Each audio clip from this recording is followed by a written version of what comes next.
ఈ ఉదయకాల సమయం ఆరాధన కొరకు 95వ కీర్తన. 95వ కీర్తన మొదటి నుంచి 7 వచనాలు మార్చి చదువుదాం. కీర్తనలు 95 మొదటి నుంచి 7 వచనాలను మనం మార్చి చదువుకుందాం. రండి, యెహోవాను గూర్చి ఉత్సాహధ్వని చేయుదము. మన రక్షణ దుర్గమును బట్టి సంతోషగానము చేయుదము.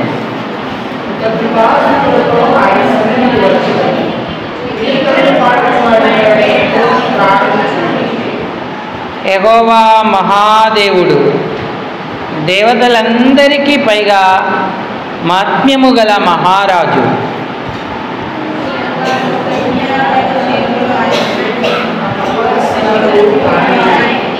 సముద్రము ఆయనది, ఆయన దాన్ని కలగజేసింది. ఆయన హస్తములు భూమిని నిర్మించెను.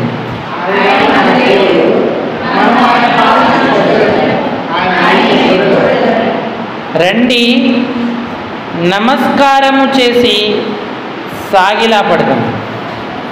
మనలను సృజించిన యెహోవా సన్నిధిని మోకరించుదము. నేడు మీరు ఆయన మాటను అంగీకరించిన ఎడల ఎంత మేలు. చాలండి, మొదటి వచనాన్ని అందరం కలిసి మరోసారి చదువుదాం. రండి, యెహోవాను గూర్చి ఉత్సాహధ్వని చేయుదము. మన రక్షణ దుర్గమును బట్టి సంతోషగానము చేయుదము. చదువుకున్న ఈ లేఖన సత్యం చేరిరాగలిగిన మన హృదయాలకు మన ప్రభువును ఆత్మ సత్యాలతో ఆరాధించడానికి హెచ్చరికగా, పురికొల్పుగా, ఆశీర్వాదకరంగా, దీవెనకరంగా ప్రేమగల దేవుడు చేయునుగాక. ఆమేన్. ప్రభు ప్రజలారా, ప్రభునందున్నటువంటి ప్రియమైన వారులారా, మనం దేవుని యొక్క వాక్యాన్ని కొంత ధ్యానపూర్వకంగా ఆలోచన చేద్దాం. పాత నిబంధన కాలపు ఆరాధనకి, కొత్త నిబంధన కాలపు ఆరాధనకి వ్యత్యాసము ఉంది. పాత నిబంధన కాల ఆరాధన ఎక్కువగా వస్తురూపేణ వాటికి ప్రాధాన్యతను, ప్రాముఖ్యతను ఇచ్చారు.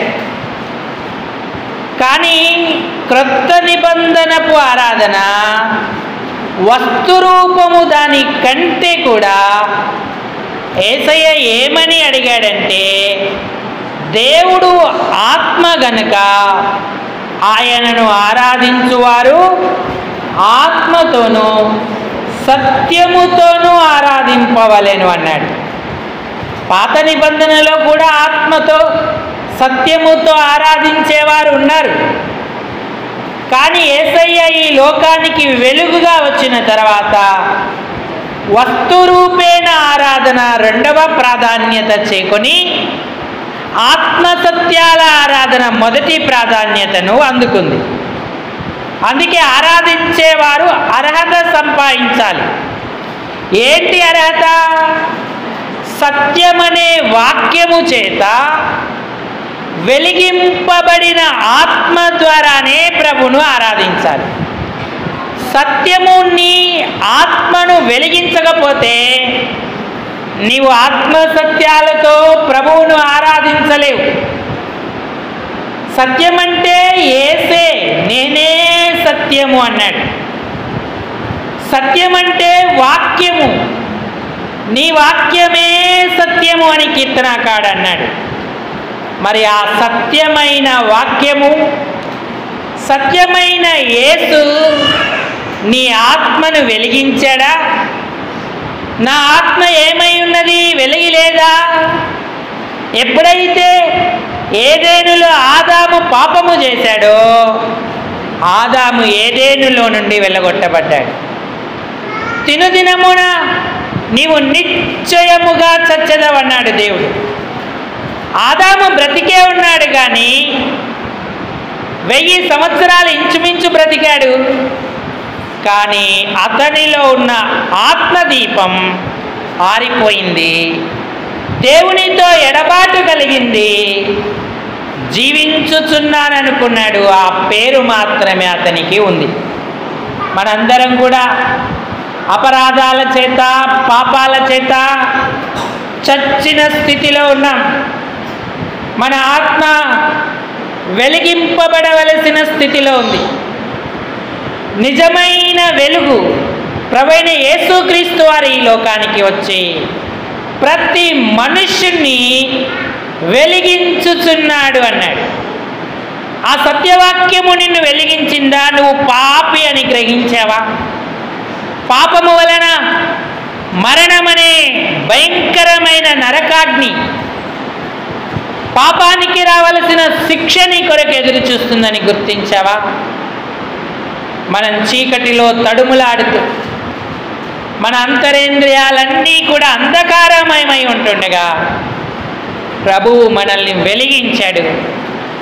మనకు రావలసిన యావత్ శిక్ష ఆయన భరించాడు, కల్వరిలో ప్రాణం పెట్టాడు. మానవాళిని వెలిగించడానికి సత్యము వెలుగుగా దేవుడు ఈ లోకానికి వచ్చాడు. పాపక్షమాపణ పొందిన వారే వెలిగింపబడిన వారు, వారే ఆయనను ఆరాధించగలుగుతారు ఆత్మ సత్యాలతో. ఇంకా రక్షణ లేకపోతే, ప్రభువైన యేసుక్రీస్తును సొంత రక్షకుడిగా అంగీకరించుకోకపోతే, నువ్వు ఇంకా చీకటిలోనే, పాపములోనే, ఆత్మ వెలుగు లేకుండానే ఉన్నావు. ఈ స్థితి నీకు అశాంతిని, వేదనను కలగజేయడమే కాదు, మరణించిన తర్వాత నరకానికి వెళతావు, అక్కడ అగ్ని ఆరదు, పురుగు చావదు అన్నాడు. కాబట్టి ఇది ఎంత మంచి అనుకూలమైన సమయం. నేడే రక్షణ దినము అన్నాడు. ఆయన అందరినీ వెలిగిస్తాడు. నేను పాపిని ప్రభువాని ఒప్పుకుంటే చాలు, ఈ రక్షణ భాగ్యాన్ని కలుగుతుంది. సౌలు ఎంతో చీకటితో, అసత్యముతో నింపబడిన వాడై సంఘాన్ని హింసిస్తూ వచ్చాడు. కానీ దమస్కు మార్గానికి వెళ్ళినప్పుడు దేవుడు అతన్ని దర్శించి అతని మనోనేత్రాలను వెలిగించాడు. అప్పుడు అతడు నిజదేవుణ్ణి ఎరిగిన వాడై ప్రభువును ఆరాధించగలిగాడు. కాబట్టి ప్రియులారా, ఏదో ఆలయానికి వచ్చి కూర్చొని వెళ్ళిపోవడమే కాదు, రానున్న నిత్య శిక్షను గురించి, తీర్పును గురించి, పాపాన్ని గురించి మనం భయపడి పశ్చాత్తాప్తులమై ప్రభువును అంగీకరించి మన ఆత్మను దేవుని వాక్యం అనే సత్యంతో వెలిగించుకొని ఆయనను ఆరాధించడానికి అర్హత సంపాదించే వారంగా ఉండాలి. ఎప్పుడైతే ఈ ప్రాథమికమైన అనుభవం మనకు కలుగుతుందో మనము ఆయనను గణపరచగలుగుతాం, పూర్ణ హృదయ కృతజ్ఞతాస్తుతులు చెల్లిస్తాం. చెప్పన శక్యము మహిమాయుక్తమైన సంతోషంతో మనం నింపబడతాం. ఎప్పుడైతే పాప భారం మన మీద నుంచి తొలగింపబడిందో మనలో ఉత్సాహధ్వని కలుగుతుంది. ఆరాధించడానికి యెహోవాను గూర్చి మనకు ఉత్సాహధ్వని కావాలి. 95వ కీర్తన 1వ వచనం చదవండి. రండి యెహోవాను గూర్చి ఉత్సాహధ్వని చేయుదము, మన రక్షణ దుర్గమును బట్టి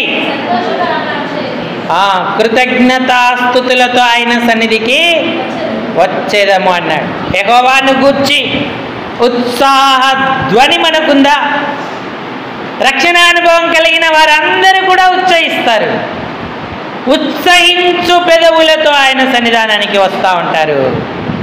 ఉత్సాహధ్వని వారి నోట ఉంటుంది అంటూ ఉన్నాడు. కాబట్టి రక్షణ భాగ్యం కలిగిన ఈ కీర్తనాకారుడు ఉత్సాహముతో ఆయన ఆరాధిస్తున్నాడు. బిగ్గరగా, స్పష్టంగా, నా రక్షణకై దేవా నీకు స్తోత్రమని ఎలుగెత్తి చెప్తా ఉన్నాడు. ఇంకా మనల్ని కూడా పిలుస్తూ ఉన్నాడు ఆయన ఆరాధించడానికి. 7వ వచనంలో అన్నాడు, రండి నమస్కారము చేసి సాగిలా పడదాం, మనలను సృజించిన యెహోవా సన్నిధిన మోకరించుదమన్నాడు. ఎందుకంటే దేవుణ్ణి ఎరిగాడు, యెహోవాయే మహాదేవుడు అని గుర్తించాడు.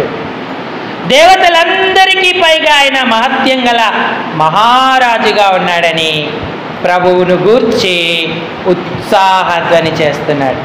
ఈనాడు యెహోవా గురించి ఉత్సాహధ్వని నీలో ఉందా? నీ హృదయం ఉప్పొంగుతుందా? నీకు రక్షణ ఇచ్చిన దేవుణ్ణి ఆరాధించాలనేటువంటి ఆశ, ఆసక్తి కలిగి ఉన్నావా? నీ ఆరాధన ఆత్మ సత్యాలతో కూడినదైతే ఆయనను గూర్చి నువ్వు ఉత్సాహధ్వని చేస్తావు. సంతోషగానముతో ఆయనను గణపరిచేటువంటి వాడివిగా ఉంటావు. ఆయనను గూర్చి ఉత్సాహధ్వని చేయాలి. ఇది మొదటి విషయం. రెండవది, ఆయనను గూర్చి కీర్తన పాడాలి. యెషయా గ్రంథం 12వ అధ్యాయం 4వ వచనం 5వ వచనం. యెషయా 12:4-5. యెహోవాను స్తుతించుడి, ఆయన నామమును ప్రకటించుడి.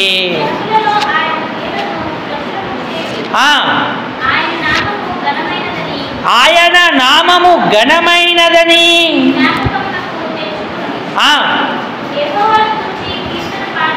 యెహోవాను గూర్చి కీర్తన పాడుడి అన్నాడు.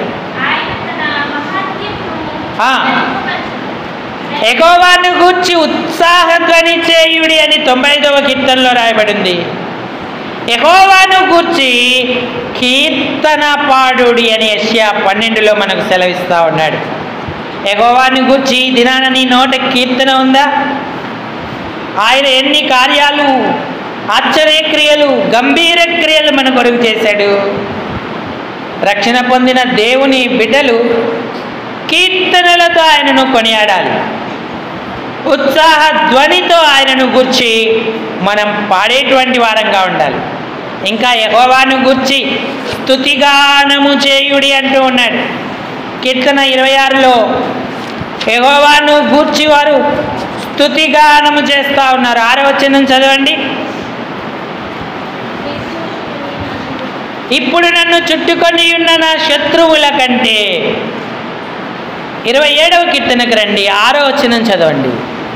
కీర్తన 27:6. ఇప్పుడు నన్ను చుట్టుకొని ఉన్న నా శత్రువుల కంటే ఎత్తుగా నా తల ఎత్తబడును. ఆయన గుడారములో నేను ఉత్సాహధ్వని చేయుచు బలులు అర్పించదను, నేను పాడెదను, యెహోవాను గూర్చి స్తుతిగానము చేసేదను అన్నాడు. ఉత్సాహధ్వని చేస్తా ఉన్నాడు. యెహోవాను గూర్చి కీర్తన పాడుతూ ఉన్నారు. యెహోవాను గూర్చి స్తుతిగానము చేస్తూ ఉన్నారు. ఆత్మసత్యాల ఆరాధనలో ఎంత ధన్యత కలిగి ఉన్నాము. ఈనేడు దేవుని ఇంటికి వచ్చిన నీవు స్తుతి ధ్వనితో, కీర్తన, ఉత్సాహ ధ్వనితో, కీర్తనతో, స్తుతిగానముతో నింపబడి వచ్చావా? ఆయన నీకు మరింత ప్రసన్నతనిస్తాడు, దీవెననిస్తాడు.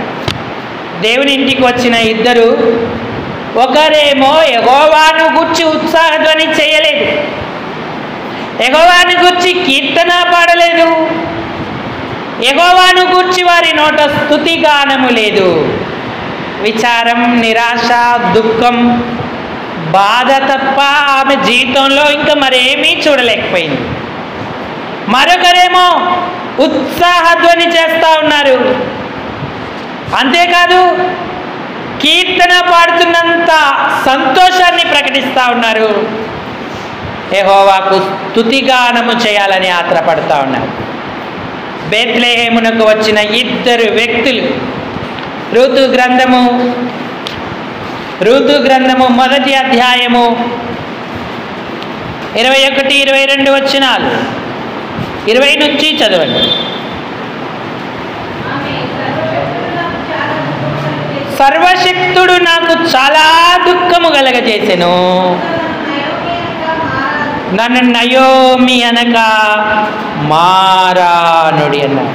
తన పేరు మార్చుకుంటా ఉంది. నయోమి అంటే మధురం, మారా అంటే చేదు. వారు ఇరువురు బేత్లెహేముకు వచ్చారు. బేత్లెహేం అంటే దేవుని ఇల్లు, రొట్టెల ఇల్లు.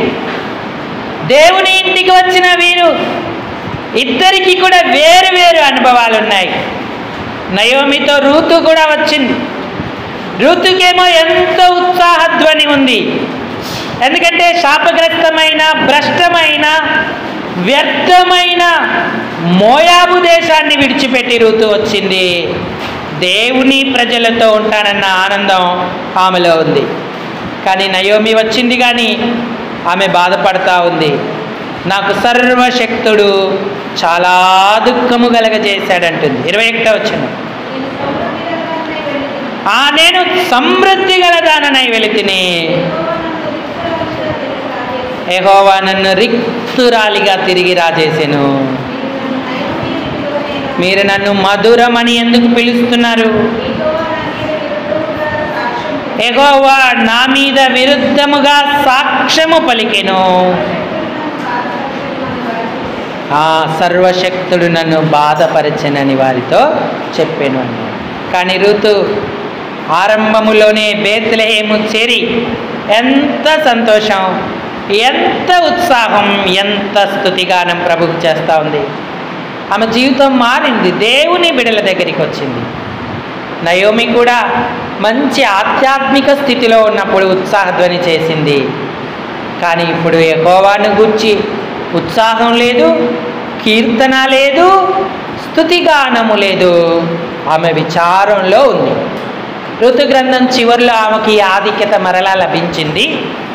కానీ ఋతు ఎంతో ధన్యురాలైంది. బెత్లెహేములో శాపగ్రస్తమైన మోయాబును విడిచి దేవుని సన్నిధికి వచ్చి ఆశీర్వాదం, ఆనందాన్ని అనుభవించి తన జీవితాన్ని ఆయనకు అర్పించి జీవితము ద్వారా ఆయన ఆరాధిస్తూ ఉంది. ఈనాడు మనం ఎలా ఉన్నాం? యెహోవాను గురించి విరోధంగా సాక్ష్యం పలకొద్దు. సర్వశక్తుడు మనకి ఏం చేసినా మేలే. ఆయన చేసేదంతా ముమ్మాటికి న్యాయమే. అది మనం గుర్తించగలిగినప్పుడు ఉత్సాహంతో ఆయనకు స్తుతిగానం చేస్తాం, కీర్తన పాడతాం, ఆయన్ని గణపరుస్తాం. మన దేవునిని బట్టి ఆనందగానము చేయుడి అన్నాడు కీర్తనలో. కాబట్టి ఆరాధనకు ఉపక్రమించే ముందు నీ ఆధ్యాత్మిక స్థితి, నీ యొక్క భౌతిక స్థితి ఎలా ఉంది? రక్షణ పొంది వెలిగింపబడి ఉత్సాహముతో, కీర్తనతో, స్తుతిగానాలతో ఆయన మహిమపరుస్తున్నావా? ఋతువులే సిద్ధపడుతున్నావా? లేక నయోమి వలె విచారంతో, కృంగుదలతో, నిరాశతో ఉన్నావా? ఆయన మన స్థితిని అంతటే మార్చగలడు. స్తుతే స్థితిని మార్చగల శక్తి గల ఆయుధం. యెహోవాను స్తుతించగా, యెహోవాను గణపరచగా మన జీవితకాల పరిస్థితులు అద్భుత రీతిగా మార్పు పొందుతాయి. మేలును అనుభవిస్తాం, ఆయనను గణపరిచేటువంటి వారంగా ఉంటాం. అందుకే ఇశ్రాయేలీయులు అన్నారు, మాకు కాదు యెహోవా, మాకు కాదు, ఈ నీ కృపా సత్యాలను బట్టి నీ నామానికే మహిమ కలుగును గాక. ఇంత అద్భుతమైన దేవుణ్ణి మనం కలిగి ఉన్నాం. మనకిచ్చిన రక్షణను బట్టి, అనుదిన యాత్రా జీవితంలో చేసిన మేలులను బట్టి మౌనంగా ఉండకుండా యెహోవాను గూర్చి ఉత్సాహధ్వని చేద్దాం. యెహోవాను గూర్చి కొత్త కీర్తన పాడదాం. అలాగే యెహోవాను గూర్చి స్తుతిగానం చేద్దాం. ఈ ఆత్మసత్యాల ఆరాధన ఆయన అంగీకరిస్తాడు. ఋతువులే మనల్ని ధన్యులు చేస్తాడు. ఈ తలంపులను దేవుడు దీవించునుగాక. అందరూ తలలోంచి కళ్ళు మూసుకోండి. మన ఆరాధనలోకి ప్రవేశిద్దాం.